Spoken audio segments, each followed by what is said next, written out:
شہر امن بن جائے، مکہ درندوں سے پاک ہو جائے، مکہ بھیڑیوں سے پاک ہو جائے، مکہ انسانی درندوں سے پاک ہو جائے۔ اللہ تعالیٰ نے کہا ابراہیم تیری دعا ہم نے قبول کر۔ یہ ہے کہ جب تو آخری پیغمبر بھیجے تو میری ہی نسل سے بھیجنا۔ اللہ نے کہا میں نے قبول کر لی۔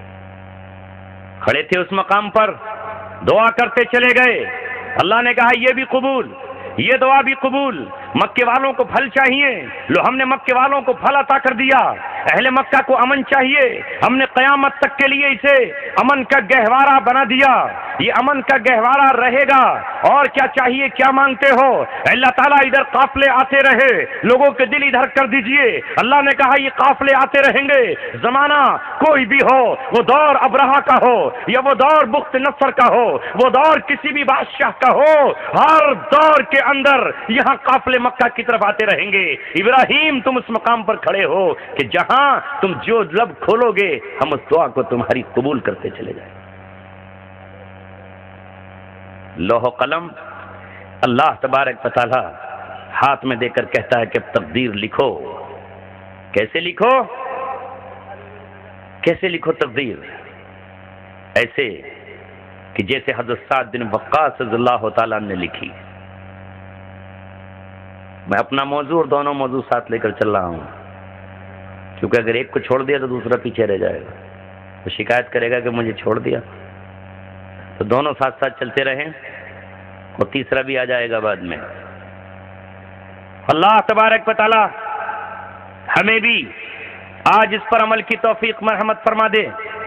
جب انہوں نے اللہ تبارک و تعالیٰ سے کہہ دیا اللہ تعالیٰ ہم نے وفا کی تیرے محمد سے، وفا کر لی، ہم نے پیار کر لیا، کیا چاہیے؟ اللہ تعالیٰ یہ پوچھتا ہے تو عمر ابن خطاب رضی اللہ تعالیٰ عنہ کہتے ہیں، سعد بن وقاص رضی اللہ تعالیٰ عنہ یہ کہتے ہیں، اور نبی پاک صلی اللہ علیہ وسلم کے دیوانے کہتے ہیں ایک ہی آرزو ہے، ایک ہی تمنا ہے، اور وہ یہ کہ جس نے حقارت کے ساتھ میرے نبی محمد صلی اللہ علیہ وسلم کے خط کے ٹکڑے کر کے فضا میں پھونک سے اڑا دیا تھا، اور یہ کہا تھا کہ اب عربوں کو یہ ہمت ہو گئی کہ ہمارے بعد گزار ہوتے ہوئے، ہمیں ٹیکس دینے والی قوم ہوتے ہوئے ہم سے کہتی ہے کہ ہم سرنڈر ہو جائیں۔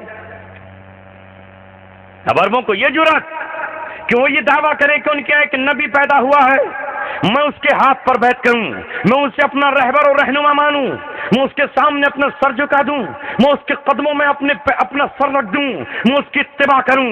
خط پھاڑ کر اس نے فضا میں اڑا دیا اور دو کمانڈروں کو بھیج کر یہ کہا تمہاری ذمہ داری یہ ہے کہ محمد صلی اللہ علیہ وسلم کے گلے میں رسی ڈال کر گرفتار کر کے لاؤ، اسے گرفتار کر کے لاؤ، میں پاوا بجولا اسے یہاں دیکھنا چاہتا ہوں۔ نبی پاک صلی اللہ علیہ وسلم نے کہا کسرا تو نے میرے خط کے ٹکڑے نہیں کیے، تو نے اپنی حکومت کے ٹکڑے کر دیے ہیں، تو نے اپنے تاج کے ٹکڑے کر دیے ہیں، تو نے اپنے تخت پر بچھی ہوئی قالین کے ٹکڑے کر دیے ہیں۔ رسول اللہ صلی اللہ علیہ وسلم یہ کہہ کر 11 ہجری میں 12 ربیع الاول کو چلے گئے، تخت شاہی پر عمر ابن خطاب بیٹھے، روانہ کر دیا سعد بن وقاص حضور صلی اللہ علیہ وسلم کے ماموں کو، اور یہ کہا مشن ادھورا ہے جب تک ہم اس کی ریاست کے ٹکڑے نہیں کر دیتے، جب تک ہم اس سپر پاور کے بخیے نہیں ادھیڑ دیتے، جب تک اس سپر پاور کے ہم اینٹ سے اینٹ نہیں بجا دیتے، تب تک ہم نہ اپنے نبی سے ملاقات کر پائیں گے، نہ ہمیں چین و سکون آئے گا۔ سعد بن وقاص نے دریائے دجلہ کے کنارے کھڑے ہو کر اللہ تبارک و تعالیٰ سے یہ کہا اے مولا ایرانیوں نے دریا بہا دیے ہیں، دریا تو بہ چکے ہیں، اگر کشتیاں بنائیں گے 3 مہینے لگ جائیں گے، 3 مہینے میں ایرانی قلعے کی فصیلوں پر چڑھ جائیں گے، ہمارے بازو ننگے ہوں گے، ان کے ہاتھوں میں تیر و تلوار ہوگی، ہم قلعہ فتح نہیں کر پائیں گے۔ اے ہمارے رب اگر تو موسیٰ علیہ السلام کی قوم کو بچانے کے لیے دریائے قلزم میں راستے دے سکتا ہے، اسے خشک ہونے کا حکم دے سکتا ہے، تو ہم خشکی کا مطالبہ نہیں کر رہے، دریا کی موجوں کو حکم دے، دریا کی بوندوں کو حکم دے، ہمارے ہاتھ میں قلم دے کہ ہم دریا سے معاہدہ کریں، ہمیں کچھ نہیں چاہیے تجھ سے، ہم تیرے اندر غسل نہیں کرنا چاہتے، تیری مچھلیاں نہیں پکڑنا چاہتے، تجھ میں تیرنا نہیں چاہتے، تیرے حسن و جمال کو ہم بیچنا نہیں چاہتے، تجھ سے ہیرے اور مونگے نہیں لینا چاہتے، ہم تو تیرے سینے پر صرف اپنے گھوڑوں کی سم رکھ کر ایران کے کسرا کے محل میں داخل ہونا چاہتے ہیں، اس سے سوا کچھ اور نہیں چاہیے۔ اللہ نے کہا ڈال دو اپنے گھوڑے، اور ڈال دیے، جسے علامہ اقبال نے کہا اے موج دجلہ تو بھی پہچانتی ہے ہم کو، اب تک ہے تیرا دریا افسانہ خواں ہمارا،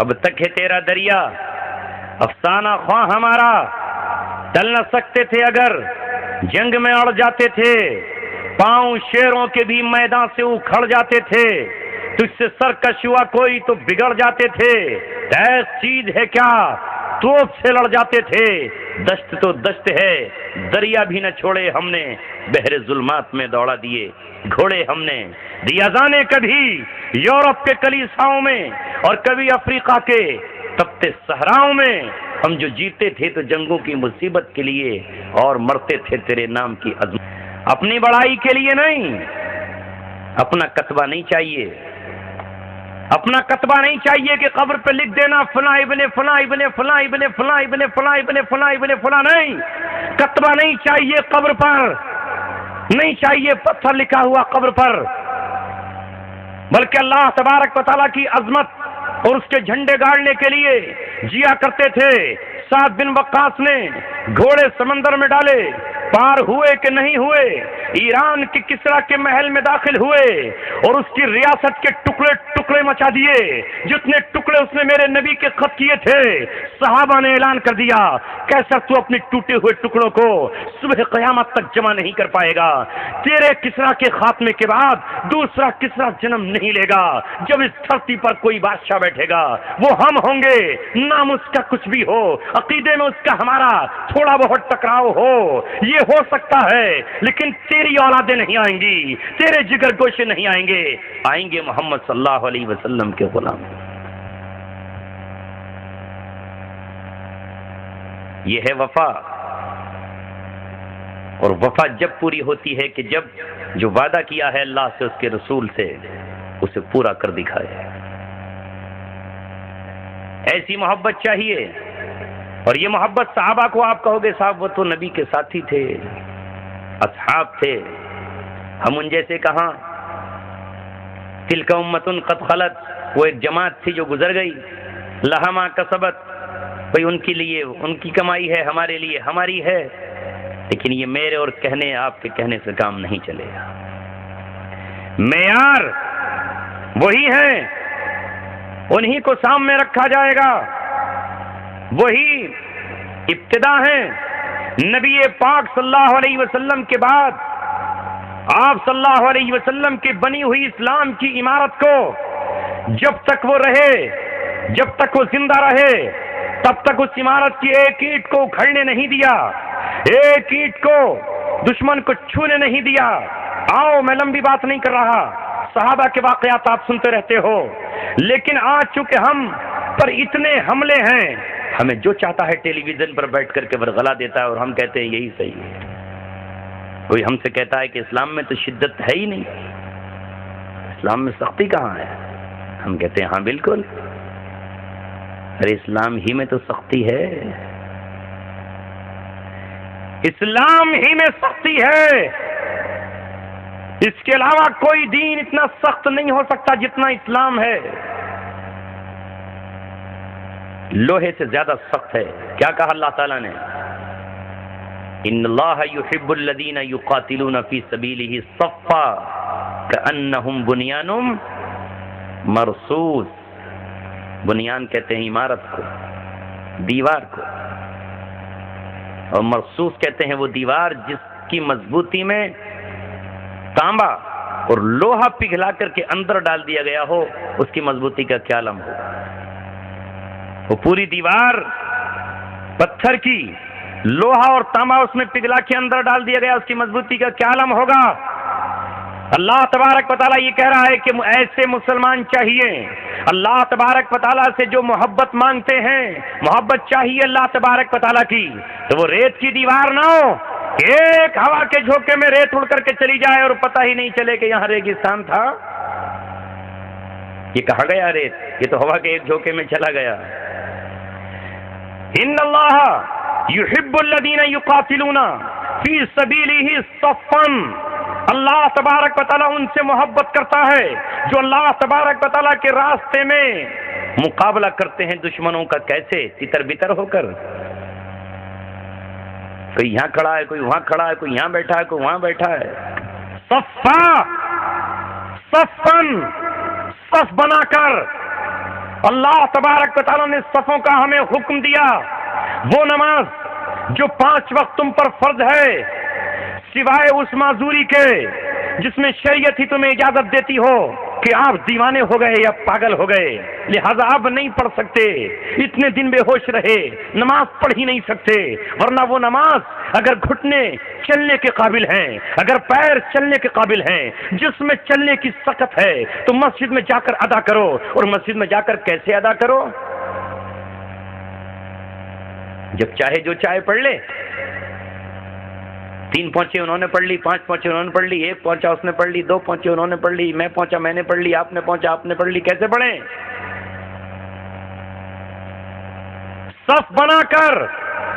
اور صف بھی کون سی؟ سب سے اگلی پہلی صف کا ثواب کتنا ہے؟ اتنا ثواب ہے کہ نبی نے کھولا نہیں، نبی نے عدد میں نہیں بتایا، 1,00,000 2,00,000 کروڑ ارب خرب نہیں بتایا، 1000 70 ہزار نہیں بتایا، بلکہ یہ بتایا کہ اگر یہ رات یہ ثواب امت پر کھول دیا جاتا، اگر یہ پتا دیا جاتا، اگر لوگوں تم نادانوں تمہیں یہ پتا چل جاتا کہ پہلی صف میں کھڑے ہونے کا کیا ثواب ہے، تو تم اپنی جیب سے تلواریں نکالتے اور اپنے بھائی کا گلا کاٹ دیتے اور کہتے کہ میں پہلی صف میں کھڑا ہوں.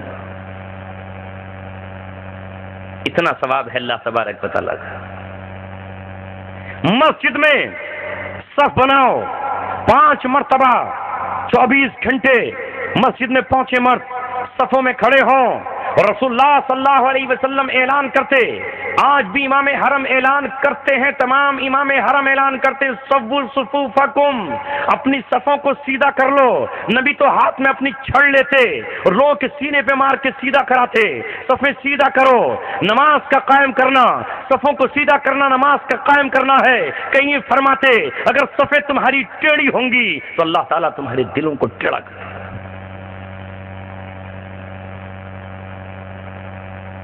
مسجد میں جاؤ اللہ کے گھر میں تو صفیں بنانے کی پریکٹس، اس لیے کہ آج شیطان سے مسجد میں لڑو.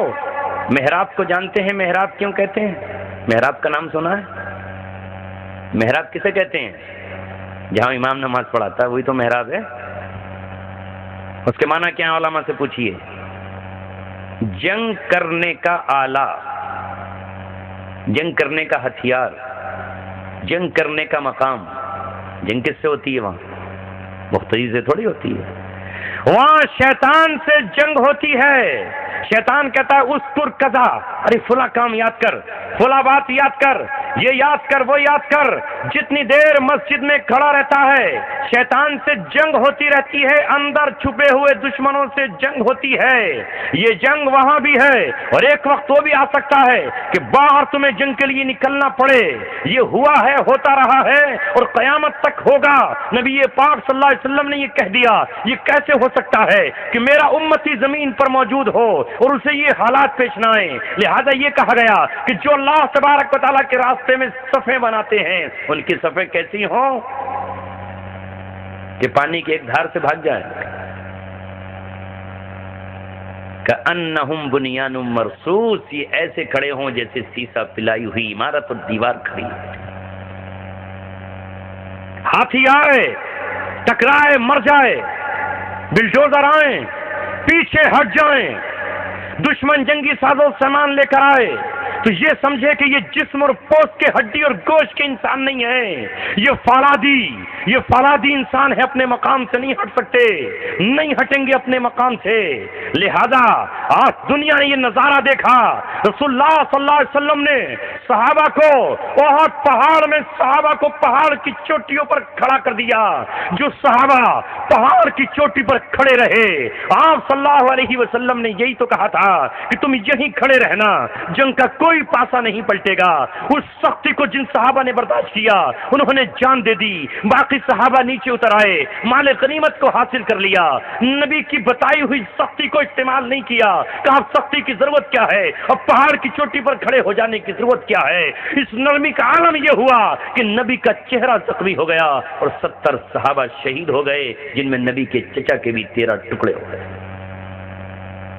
لوگ کہتے ہیں اسلام میں سختی کہاں؟ اسلام تو موم کی گڑیا ہے، یوں کر کے جو چاہے اسے موڑ دے۔ اسلام میں سختی نہیں تو پھر کہاں، کس میں سختی ہے؟ کیونکہ قرآن جو نہیں پڑھے گا، جو الف لیلہ پڑھتا رہے، قرآن سے ہدایت نہ ملے، باقی کتابوں سے ہدایت ملتی رہے۔ ارے جب تورات ہدایت دینے کے قابل نہیں ہوئی تبھی تو زبور آئی، اور جب زبور کو بھی انہوں نے بدل دیا، اس میں ہدایت کی باتیں چھپا دیں، تو انجیل آئی، اور جب انجیل کو پڑھنے نہیں دیا، انجیل پڑھ کر سنانے والے کو سولی تک لے آئے، اسے قتل کرنے کا کوئی دقیقہ باقی نہیں چھوڑا، جی اللہ یہ کہ اللہ تبارک و تعالیٰ جبریل کے پروں میں بٹھا کے اسے آسمان پر نہ لے جائے، کوئی دقیقہ نہیں چھوڑا، تو اللہ تبارک و تعالیٰ نے 6.25 صدیوں کے بعد قرآن مقدس کو بھیجا۔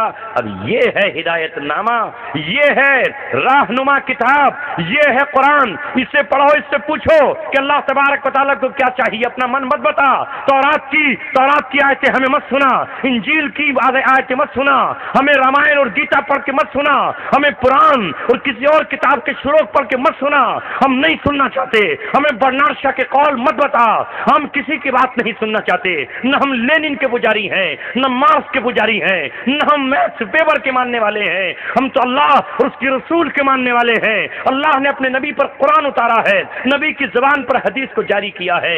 قرآن کیا کہتا ہے؟ محمد الرسول اللہ، جو محمد ہیں وہ اللہ کے رسول ہیں، والذین معہ، جو ان کے ساتھی ہیں وہ کیا ہیں؟ اشداء علی الکفار رحماء بینہم۔ اشداء پہلے ہی سے بیان کیا کہ اللہ یہ بھی تو کر سکتا تھا کہ رحماء پہلے آ جاتا، رحماء بینکم، پہلے سختی کس سے؟ خدا کے باغیوں سے۔ کوئی بھی ہو روئے زمین کا، گورا ہو، کالا ہو، سفید ہو، سیاہ ہو، نیلا ہو، اجلا ہو، بادشاہ ہو، وزیر ہو، غریب ہو، فقیر ہو، جو اللہ کو ایک نہیں مانتا، اور جو محمد صلی اللہ علیہ وسلم کو پیغمبر آخر نہیں مانتا، جو اللہ تبارک و تعالیٰ کی نبی پر اترنے والی کتاب کو اللہ کی کتاب نہیں مانتا، جو جبریل کو فرشتوں کا سردار نہیں مانتا، وہ اس کے لیے سخت ہیں، اس کے لیے شدت پسند ہیں، ان کے لیے سخت ہے۔ جب ان کے لیے سخت ہے تو جو اللہ کو مانتا ہے ان کے لیے نرم ہے۔ اگر اللہ کے دشمنوں سے سختی نہ ہو تو اللہ کے ماننے والوں سے نرمی ہو ہی نہیں سکتی، ہو جائے گی؟ تو پہلے تو سختی، بعد میں نرمی کا ذکر کیا۔ قیامت کے قریب نبی پاک صلی اللہ علیہ وسلم کی حدیث سے فرمایا کہ سب کچھ الٹا ہو جائے گا، سب کچھ الٹا ہو جائے گا۔ انتلد الامۃ ربتہا، کہ جب باندی اپنے آقا کو جنے، یعنی اس کا مفہوم یہ ہے کہ سب کچھ الٹا ہو جائے۔ آپ یہ دیکھو کہ سورج بجائے مشرق کے مغرب سے نکل رہا ہے تو قیامت کا انتظار کرو۔ جب یہ دیکھو کہ قوم کا امیر اور قوم کا ذمہ دار ان میں کا رذیل ترین آدمی بن چکا ہے طاقت قوت ڈنڈے کے زور سے، تو سمجھو کہ قیامت آ رہی ہے۔ جب یہ دیکھو کہ امانتیں نااہلوں کے سپرد کی جا رہی ہیں تو سمجھ لو کہ قیامت آ رہی ہے۔ جب قوم کے بدترین آدمی کو اس کے رعب کی وجہ سے سلام کیا جانے لگے تو سمجھو کہ قیامت آ رہی ہے۔ جب بیٹا اپنی ماں کی خدمت کے بجائے اپنی بیوی کی اطاعت کر رہا ہو تو سمجھو کہ قیامت آ رہی ہے۔ جب ایک نوجوان اپنے باپ کی بات ماننے کے بجائے اپنے دوستوں کی بات مان رہا ہو تو سمجھو کہ قیامت آ رہی ہے۔ جب مرد عورتوں کا لباس پہننے لگے اور جب عورت مردانہ لباس پہننے لگے تو سمجھو کہ قیامت آ رہی ہے۔ جب مرد زنانے ہونے کی خواہش پیدا کرنے لگے اور زنانیاں مرد بننے کی خواہش پیدا کرنے لگے تو قیامت آ رہی ہے۔ یعنی سب کچھ الٹا ہو جائے تو پھر یہ بھی تو الٹا ہو جائے گا کہ جن کے لیے شدت ہونی چاہیے وہاں نرمی ہے، اور جہاں نرمی ہونی چاہیے وہاں شدت ہے۔ یہی تو آج ہو رہا ہے۔ سانپ زہریلے نظر نہیں آ رہے، درندوں کی درندگی نظر نہیں آ رہی، بھیڑیے کا بکریوں کو کاٹ کھا نظر نہیں آ رہا، لے دے کہ اگر کوئی ہے نشانے پر تو صرف اپنے ہیں، مسلمان ہیں، اس کے علاوہ کوئی اور ہے نہیں. ساری سختی ان پر اتار دو، سب کچھ ان پر اتارو. یہ روئے زمین کی بدترین قوم ہے. زاہد تنگ نظر نے مجھے کافر جانا، اور کافر یہ سمجھتا ہے کہ مسلمان ہوں میں. شدت کہاں ہونی چاہیے تھی؟ وہاں شدت نہیں. یہ ہو رہا ہے. اس لیے اللہ تبارک و تعالیٰ نے کہا محمد رسول اللہ، محمد اللہ کے رسول ہیں، اور جو ان کے ساتھی ہیں وہ کون ہیں؟ وہ شدید ہیں، سخت ہیں. لہذا ساتھیوں میں سب سے پہلا ساتھی محمد صلی اللہ علیہ وسلم کا کون ہے؟ ابو بکر، قحافہ کا بیٹا، نام جن کا عبداللہ ہے، ابو بکر تو لقب ہے ان کا. یہی تو ہے پہلے ساتھی. تو قرآن جب ذکر کر رہا ہے تو پہلے ساتھی کا نظارہ دیکھو. قرآن کا لفظ سچا ہے. آپ کہو گے صدیق اکبر تو بڑے نرم ہیں. نبی پاک صلی اللہ علیہ وسلم نے فرمایا ارحموا بامتی، ارحموا امتی بامتی ابو بکر. میری امت کا سب سے زیادہ رحم دل، میری امت سے سب سے زیادہ پیار کرنے والا، میری امت کے لیے سب سے زیادہ تڑپنے والا، میری امت سے سب سے زیادہ محبت اور رحم کرنے والا ابو بکر ہے. رحم ہونا الگ ہے، دشمنوں سے شدت پسندی الگ ہے. ایک مرغی کو اپنے بچے سے محبت ہوتی ہے. اس محبت کا تقاضا یہ ہے کہ یہ بچی، یہ مرغی چیل سے نفرت کرے، اس لیے کہ چیل اس کے بچے کی دشمن ہے. ایک مرغی کو اپنے بچے سے محبت ہوتی ہے. اس محبت کا تقاضا یہ ہے کہ وہ بلی سے نفرت